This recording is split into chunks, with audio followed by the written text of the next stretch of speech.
Hey guys, how's it going? Daniel here.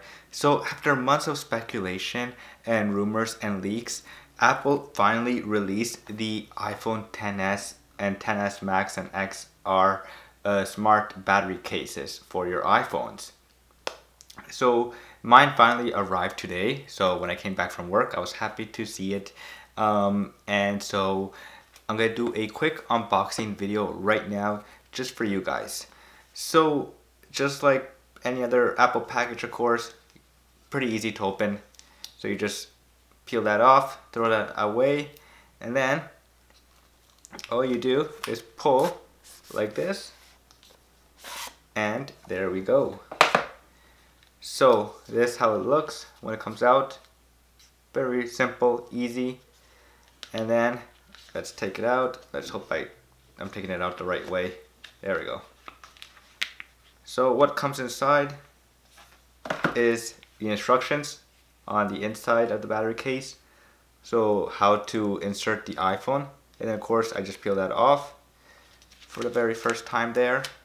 And then it's nice and soft inside here. And then you can see the lightning connector right there where you connect the iPhone so that it can charge it. And I'm gonna put this down for a minute, and then in the manual, we just have safety manuals. And that's pretty much it. Just safety manuals and instructions on how to use the smart case. So first impressions of this iPhone XS case, it looks really cool. I got mine in black, of course. I didn't want to get mine in white just because I'm scared that it's going to get dirty. And white and dirtiness does not go together. So black is just really slick, simple, and I'm just a big fan of this color. It's simple. So early impressions. Very, very sturdy, soft of course from the inside, no banding of course, and a little bit different design on the battery case, the hump.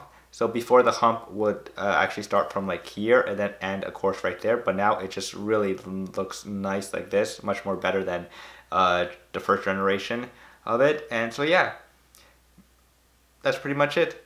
So I will be doing a full-on review of this iPhone XS Smart battery case in 1 week, so stay tuned for that.